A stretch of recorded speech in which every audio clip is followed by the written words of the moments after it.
Alrighty. Good morning. This is Jonathan Albin, and this is NycosRPG. And today we are going to be talking about role-playing. And that's, well, it's usually the case. Today's going to be slightly different in that we're going to be speaking in general terms about conflict resolution in the broadest sense of the word, and more generally about combat. The attraction for us to play games, specifically games dealing with war, if you're wondering what I'm looking at, I'm trying to resolve a screen issue here.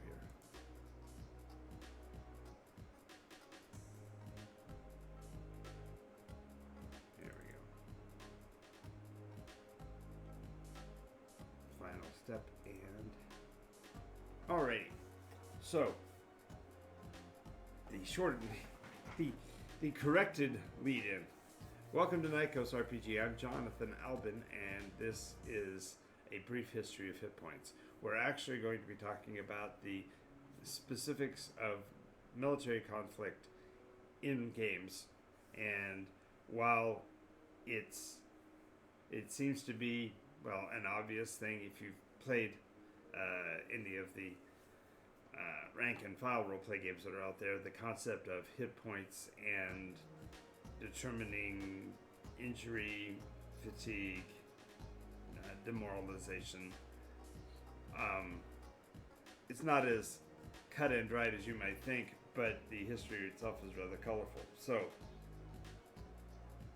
when you think back to individually, when you think about your own personal childhood, you remember those times when you're outside playing, and there's inevitably going to be a game of some sort that you get involved with dealing with conflict, whether it be the most obvious, the idea of playing at war, whether it means playing traditional things such as cowboys and Indians, which of course Indian is no longer a term you can use without A, cringing, or B, feeling like you're having to clarify because of American ignorance, if you will, when you first came across to the West. Or you're talking about cops and robbers, or you're playing back in the day, we also had the Hatfields and McCoys. You had a lot of different reasons for groups to set each other at odds and actually have conflict and play at fighting. And sometimes that fighting got real. I mean, in terms of actually throwing punches and stuff, but it was always intended to be learning how to adapt and deal with one another, even when things get to the most extreme, where we actually do want to, as the saying goes, put each other in a box. The very concept of beginning or ending a game in a demise position is I don't know. We almost acknowledge that it's part of the reality of life. We live and we die. But when you played, therefore, at war, when a person was shot or supposedly suffered an injury, you would go ahead and role play through the injury and repair. And when board games, particularly simulations, were developing back in the 1950s and 60s, really before that, warfare had been much more capricious and much more associated with the random acts of God, because when you were so dedicated to a purpose that you would stand up and be counted, so to speak, and put yourself in that risk, you were, I'm way off my topic. I don't know where I'm going. So let me start again a bit. And this is welcome to Nycos. This is the way my brain works. And when I have someone in an audience, I can feel like I'm actually having a conversation. And when I'm speaking flat and forward, I have a problem. So please forgive me.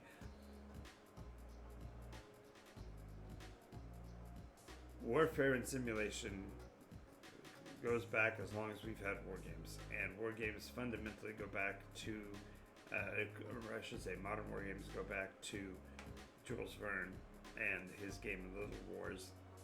And in the game of Little Wars, you were literally lining up your soldiers in rank and file and placing them on your field of battle, which usually was your living room floor or whatever. And each person would be attempting to harm the other using the most devastating weapons that men had at their disposal at the time, which were cannon. So mechanically, the game played out that you would line your soldiers up, as your opponent would do as well, and then you would take turns volleying, and the volley would be determined by how many artillery pieces you still had on the board. And I say still had because the mechanics of the game basically stated if a unit was disrupted by the path of a flying projectile, in this case an oversized rubber ball, that unit would be damaged and would be removed from play. So just imagine 35, 45, 50-year-old men lobbing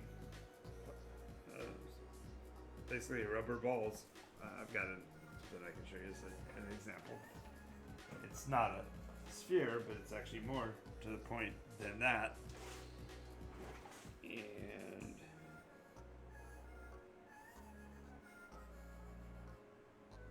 this is a D20, the large one. And you imagine this with a little bit of heft. It's a fairly heavy extruded plastic. You would lob it at and sometimes it would be underhand, sometimes overhand, but the projectile would fly through the air on a trajectory towards the enemy units, and then as it bounded across the table and hit anything, the pieces that were hit were disabled, removed from play. They were representing the capriciousness of battle by using the pure random tossing ability of the player to determine the act of God, if you would, of the military action that would take out units. And so you would develop styles or types of throws. So you would perhaps lob, but you'd put a spin on it to make it so that it would bound in a somewhat curved path. And this represented also the kinds of advances in technology that were developed in the time of basically ballistics to to try to alter the effectiveness of the weapon. It's literally from that they determined that a rotating projectile under a process called rifling would actually rotate and become more stable, and therefore would fly more directly to where you were trying to get to. But the point is that the game was literally you kept rolling and advancing and moving your forces until one force or the other was in physical contact with each other, and then physical contact with each other was direct elimination. So if a unit got within so many inches of the enemy unit, they both were removed because they were effectively countering each other, eliminating each other. And so the back and forth of the artillery was somewhat historically accurate in that units would fire their weapons as a battery, and it would take a certain number of minutes for those weapons to reload. So this back and forth action was how they would play out their war game. And Little Wars had rules on how fast you could move and whatever, but there was really nothing other than this unit was hit and therefore it's destroyed. Those massive destruction weapons, those cannon that were used, were indeed useful equally to infantry as it was to cavalry, although arguably cavalry was harder to hit. And in order to emulate that, the cavalry units were allowed to be slightly separated further from each other as compared to the infantry that had to be fundamentally shoulder to shoulder. So the devastating effect of the lobbed cannonades, they would call it, as they would take their X number of volleys against the enemy, they would then sweep away the Drek and move forward the units that survived. When we get to World War II, though, by the time we finish World War II, everything has changed. The way of thinking about battle has changed. The concept of command has changed. The concept of bravery itself has been redefined because of the horrors of war, but also because of the mechanics of thinking about war. And that's what this video is really about. I know it took me a long time to get here, but prior to the World War I and even into World War II, the brightest of warfighting minds dwelled on the idea of simulating the battlefield. How do we best show what's actually going on in the mechanics of war, and how best can we win the war with the least casualties, with the shortest period of time, and with the arguably least amount of equipment, because all of those things cost money, and governments who are looking at warfare are not looking at a cheap proposition in any stretch. Instead, what they are looking for is how can we get an angle. And warfare in those early days, therefore, was really a decision on positioning, on weapons efficiency, on your soldiery's bravery, and the capacity for engagement. And all of those variables were almost insurmountable in trying to determine the course of warfare. Therefore, modeling it was more about making the models as accurate in terms of appearance. So they endeavored to paint the models to look like the soldiery, and they wanted to make sure they were in the same scale. So you couldn't build your soldiers taller than an opponent's, or bigger, or heavier. Even though the mechanic of the game was literally lobbing the sphere at the enemy, you still wanted your soldiery to feel and look like the warfare that you figured you would experience in real time, so that way you could start to analyze the battlefield at that larger scale. So at the beginning, it was a matter of measuring the units, literally considering the scale of one-to-one combat between the best of the best, because previous to World War I, countries who put themselves at war with another fundamentally put everything on the line and basically risked all of their resources to quell a conflict or make a point. If a person got somebody died because of actions of another, then they would, raise their army and go back and count coup, as the saying goes. They would do damage to their opponent in kind to what had happened to them, and then the wars would be over because they were satisfied. And so warfare wasn't necessarily an all-in proposition for everybody. It was just whoever had the greatest affront. But during World War II, it became apparent that the most efficient weaponry was being used by a force that had arguably the lowest moral ground. They were the Germans in World War II, the Japanese in World War II, both had at the beginning of the war very superior units individually, either by design or by training. And as a quick aside, I do want to mention that prior to World War II, after the horrible things that happened during World War I, the German people in particular were fascinated by war games and mandated that children, even down into grade school, would be trained in the very martial arts of warfare.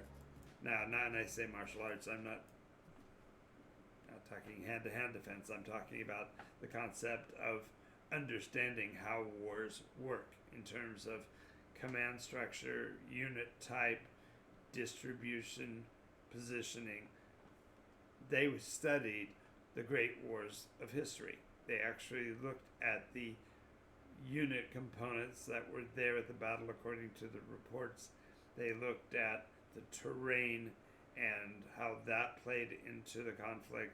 They looked at command and control issues. All of these things went into learning about war so that you'd be prepared to fight the next one.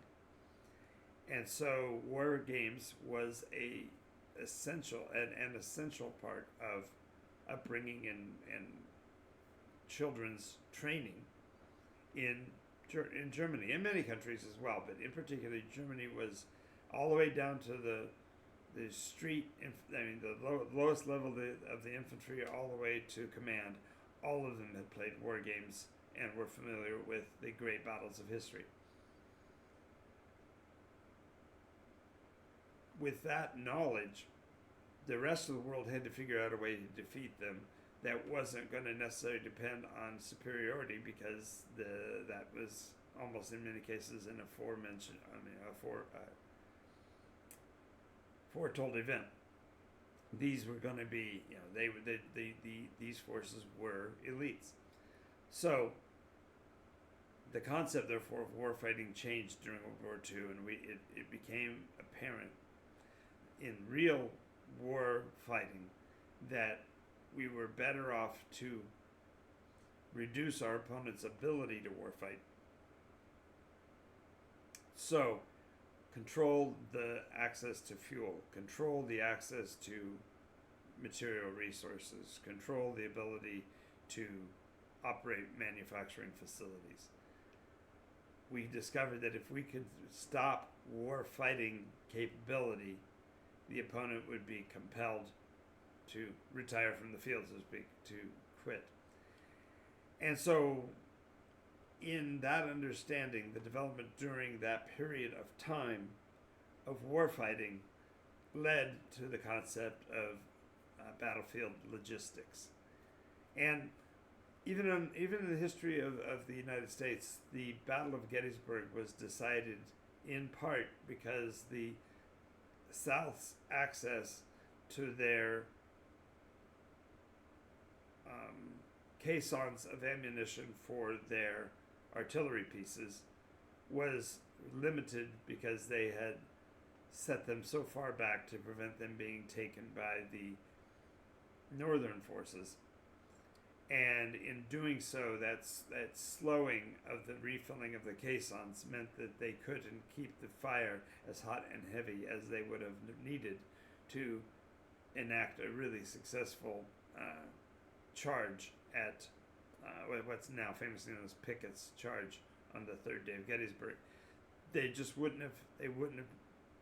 have been able to be more successful in reaching the northern lines if they'd have been able to continue the artillery fire, but the fact that they did not have ammunition in the caissons was the contributing factor. So when World War II is in full swing, we begin to analyze battles not necessarily from the standpoint of who's got the best weapons and where are they deployed, but rather how is this army operating? The concept of an army crawling on its belly and having to worry about its food supply, it becomes a real thing when you're looking at it at those larger scales. And so war games began to incorporate something that was rather abstract. It was not something you could actually point a finger and say, this is exactly what you do to win the battle, but we do know we need to reduce or restrict their warfighting capacity. And so therefore, you would therefore target resources. So you would go after the fuel depot, you'd go after the caissons, you'd go after the apparatus for the transfer of material goods. All these things become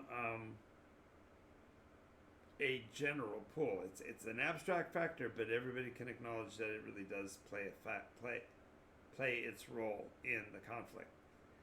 Now, I told that story to tell this story. The point is that when you get to individual conflict games, the idea of one soldier versus one soldier, it's not always so clear cut. I mean, you've got obvious advantages of armor versus unarmed folks, but we also have battles like Agincourt where the number of unarmored factor much more heavily than those who are armored, despite the obvious advantage.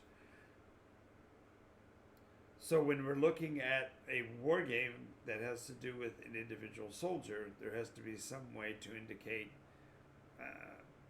effectiveness in some more general way than just the specifics of he got dinged by the artillery shell, knocked him over, so therefore he's eliminated. And so then came the concept of, well, some units are more resilient than others.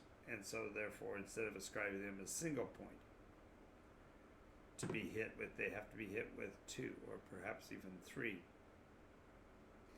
And while this seems like it might be the origin of the concept of a points pool, it really doesn't, because the very nature of the hit points pool is such that you operate at full capacity all the way until you are eliminated. But wargamers earlier had already determined that a unit that was resilient more than likely was also sluggish in terms of movement, and if it was sluggish, it was therefore potential to be literally ground to a halt by subsequent hits. And so therefore the idea of a unit being resilient and therefore having extra points seemed to give an unfair advantage to those larger units, but they were also restricted in movement. So they were, of course, to represent the idea of the mobile gun port, or what we now know as armor, the idea of a tank or a anti-personnel gun that could be moved. They are arguably more hardy. There's more to destroy than an individual unit. But that armor, as it is hit, becomes increasingly less effective. And so that was emulated in games.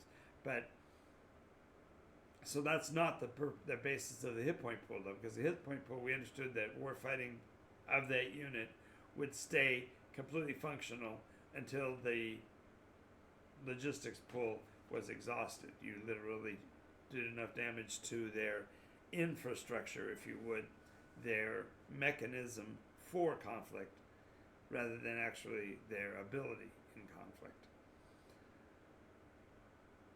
So along come a group of players in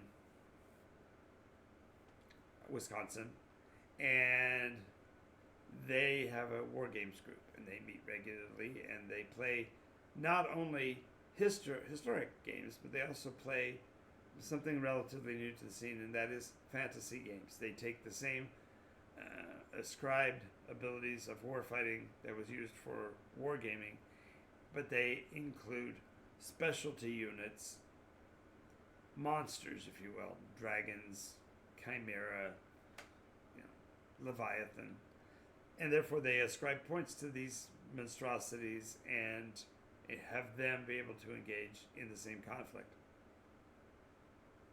A second thing about World War II that affected the mechanism of warfighting in terms of war games was the concept of fatigue and morale. A unit in the old Jules Vernean style of play was simply eliminated when it was injured. If he got hit by the projectile and moved, it was eliminated.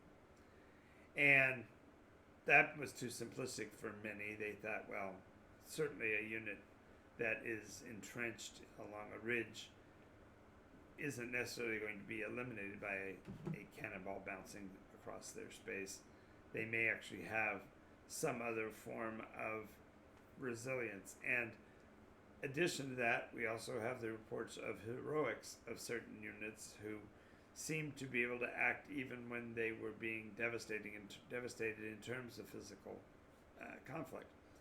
And these, therefore, were considered to be units that all units were then determined to have a certain rally value. The idea that a unit that had been broken by an artillery shell could recover enough to still be effective, and so you would have a fatigue value or a morale value.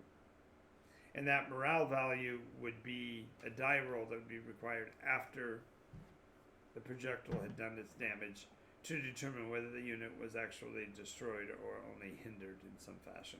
So perhaps it was not allowed to move, or its movement was reduced, or its ability to support another position with enfilade fire.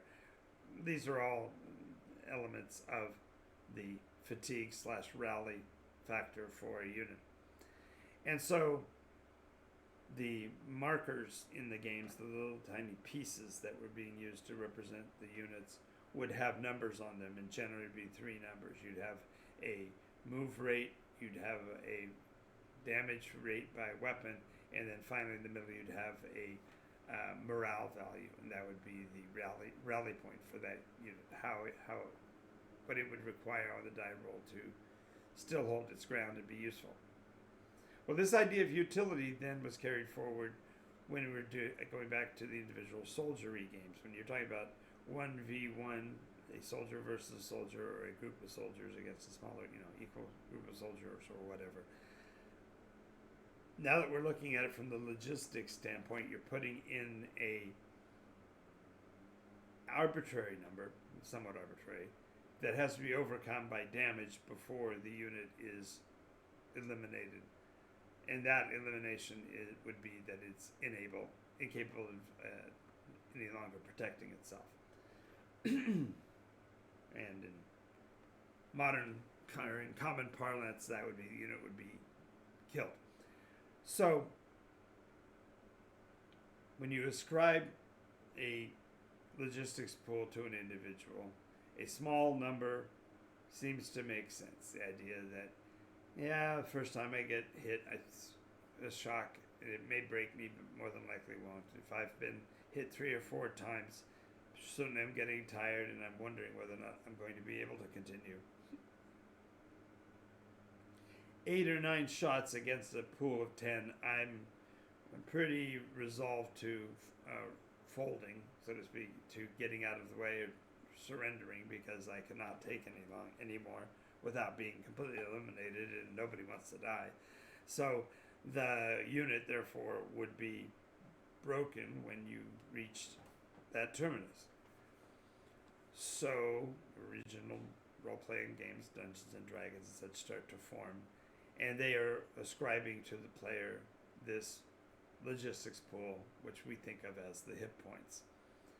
And as I said, at low level, when you're talking about manageable amounts of damage, and by that I mean the weapon that you're using is affecting damage to your opponent that would cause a statistical significance in their position, it makes sense. As roleplay games advance and the players advance their levels within the game, that hit point level comes close to 100, and in that range, when it's within 100, we can almost intellectually see it as a percentage die roll. Even if it was using a 4-sided dice, if you're talking about hit points of 4, that's still 1/4 of your points in one shot. We can grasp that idea. But once your hit points pool goes above 100, and or the amount of damage you deal with the weapon becomes less than a statistical significance against your enemy, battle no longer matches reality, but battle now is itself now abstracted, because the percentage of that logistics pool has now become fundamentally untenable. The idea that if I'm there's the old joke, right, about the rogue who comes up and puts his knife against the throat of a mighty warrior, and the warrior looks down at him and says, "Oh, stab away, it won't matter because I have 9,000 hit points, so your little knife is not going to hurt me." That, compared to the reality of somebody actually putting a knife to your jugular vein or your carotid artery and saying, "I can finish you in one shot," they're far different in reality than from the fiction, because the hit point pool has now become a blocker, a barrier to reality. We can't get back there when this pool is untenable, and the amount of time that it takes to literally whittle it down using straight numbers becomes onerous and uncomfortable. What's fascinating is that, as in many cases, when you come up with a solution that is elegant at some point, progressing that rule beyond its elegance soon makes it untenable. So, in modern roleplay games, a conflict might take 2 or 3 days in real time, playing through the number of rounds of attempting to eliminate the enemy. That's a good, 10 times longer than the amount of time the actual conflict would have taken in real time if the two were actually beasts fighting each other. Our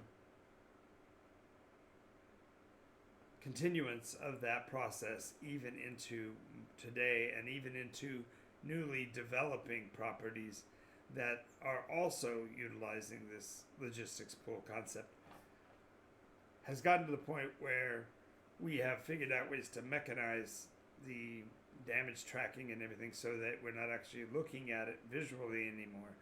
But in game, we still are depending on that mechanic.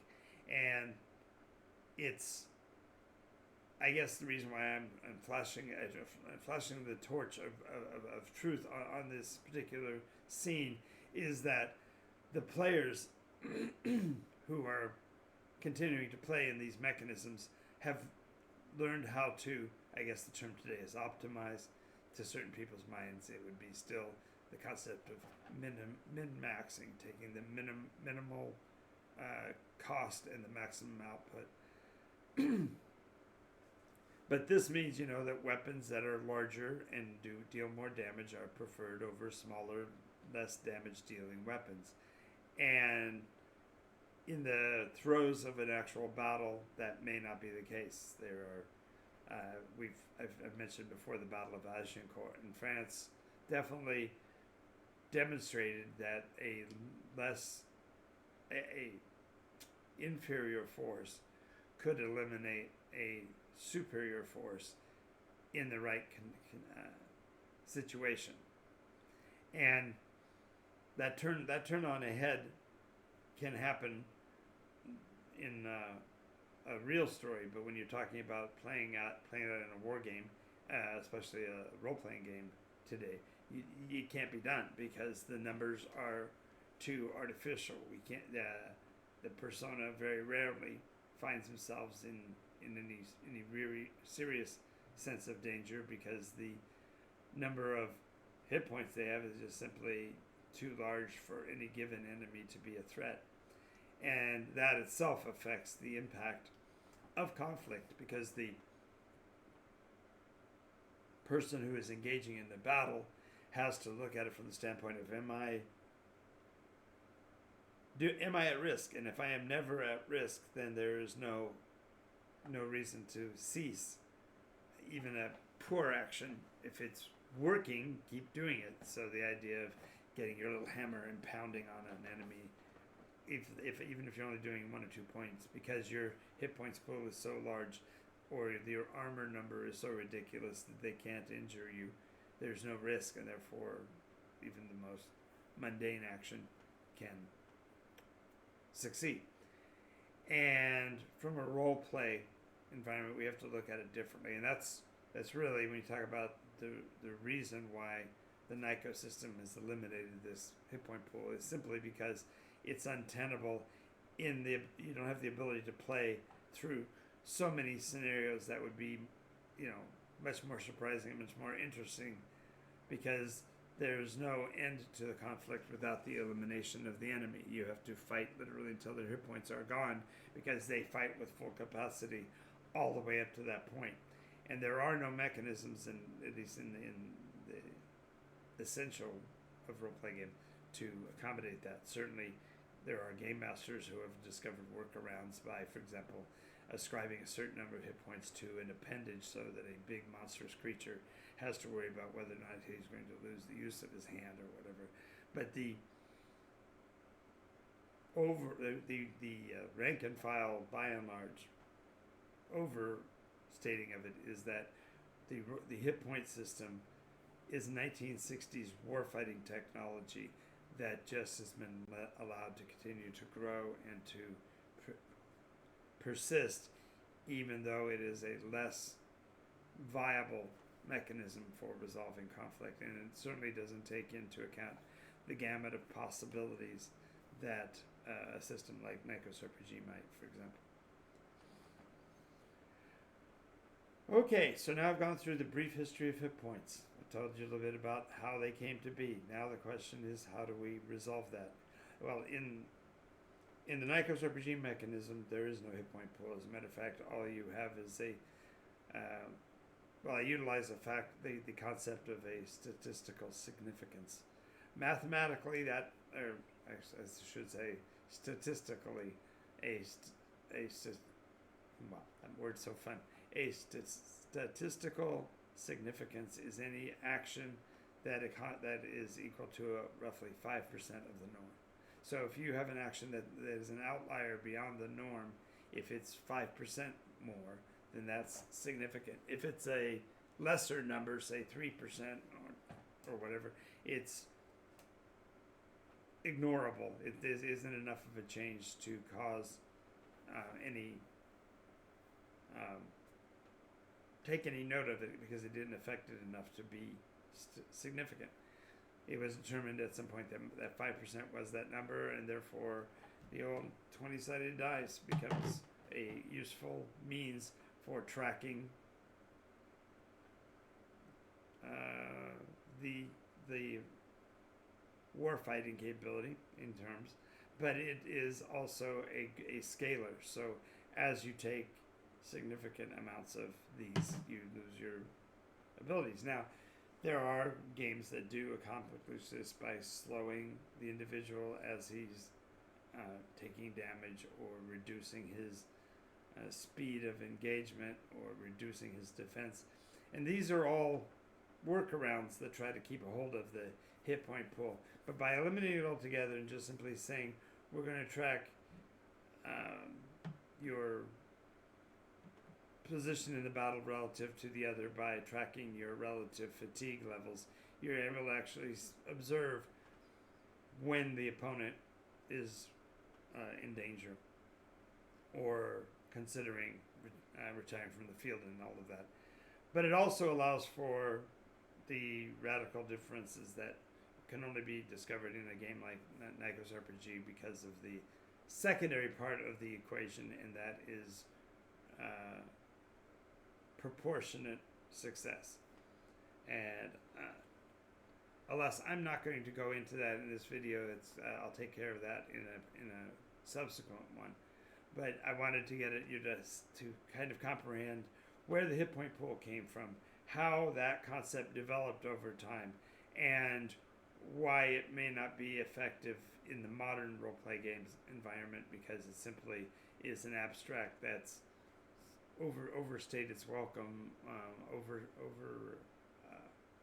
achieved its effectiveness, and is now more of a burden than anything else. If you have any questions, feel free to leave messages here in the chat or in the comment section. We are also putting these videos up on YouTube at NycosRPG, so if you get a chance, I think I have something like 700 videos for you to take a gander through.